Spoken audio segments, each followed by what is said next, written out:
button this up. I guarantee it. I guarantee that there is no political influence in any investigation conducted by the Justice Department or the FBI, not just in this case, but in any case. And she will be full stop, period. When President... Wait. Can you guys believe what you just heard? He said, believe me. Like someone else. He said he wasn't going to talk to the Attorney General about the pending investigation, but he just did. As he did back in October when he said, no national security issues here, nothing to see move along. The FBI complained. There was a New York Times article back in October saying the President of the United States should really let us finish our investigation before he starts drawing conclusions that we have scores of agents studying on. And he just did it again. And then in the same interview, Mark Halperin said, but I'm not talking to my Attorney General about it. Talk about a rigged process. It seemed ill-advised to say, I got no connection to this. These are the rules. I got no connection to this, but here's what I know about it, and here's my conclusion. I guarantee it. Just seems ill-advised. You just should say, I shouldn't talk about it. There's a pending investigation. I want to keep myself away from it in every way. Leave this to the independence of the Justice Department. I don't know why he went on at such length defending her, because in theory he shouldn't really know the facts of the case. Well, exactly. But just did now in October, and again this weekend, John Heilemann, that he knows the facts of the case. Yeah. That someone has been reading him in on the facts of the case. And he has drawn the ultimate conclusion, which is national security was not jeopardized. That is why the FBI is putting, I don't know, is it 40? Is it 50? Is it 60? We've heard it's over 100. Then they come.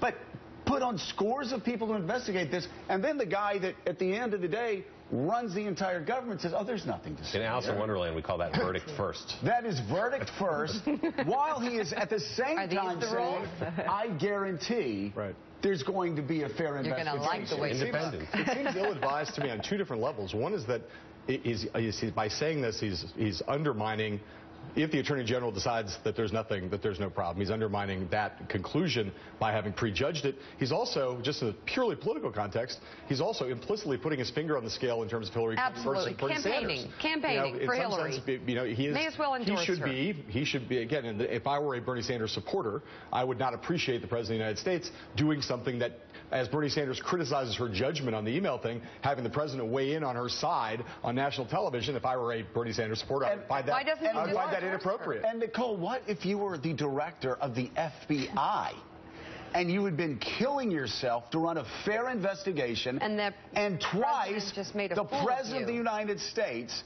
has made a fool of you by saying his investigation doesn't matter because the scales, the lady's not blindfolded. I'm actually tipping the scales right now as the guy that runs this government telling you no problems at all. No national security problems at all. Yeah, and listen, I don't know if his day shapes up anything like George W. Bush's, but the first person George W. Bush saw in the morning was the FBI director. So I don't know how that's going to go this morning.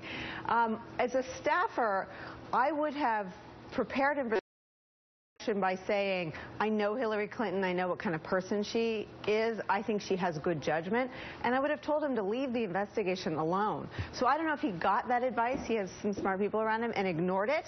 I don't know if he got a request from the Clinton campaign to throw her a lifeline. She's lost 8 of the last 9 contests.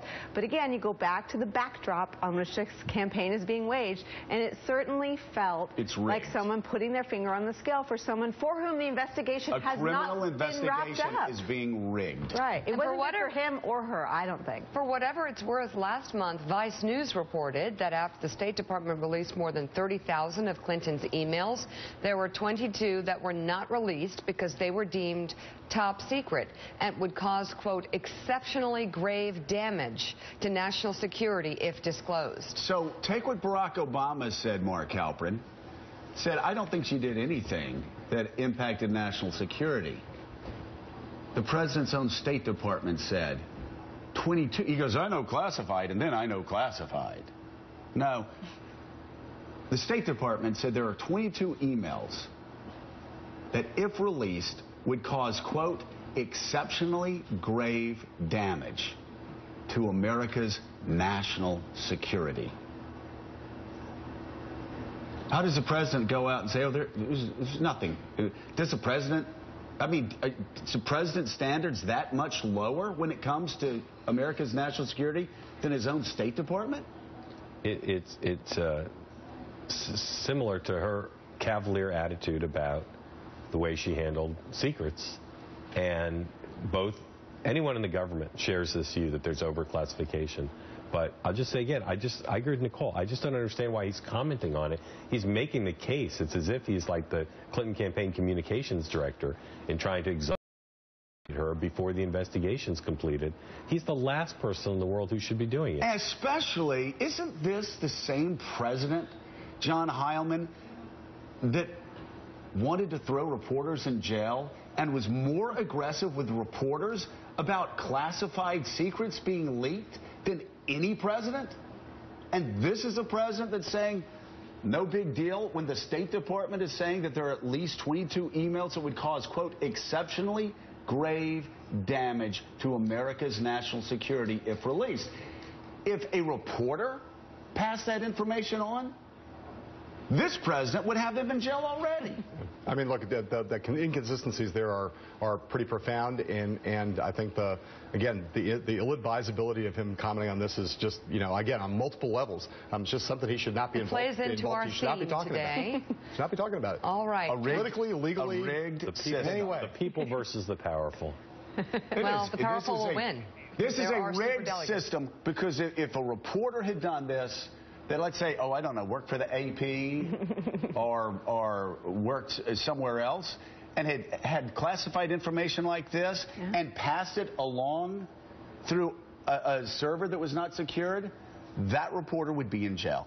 Under this president, that reporter would be in jail. So the 4 words of the day are? Rigged, rigged, rigged, rigged. The system is rigged. Coming up, the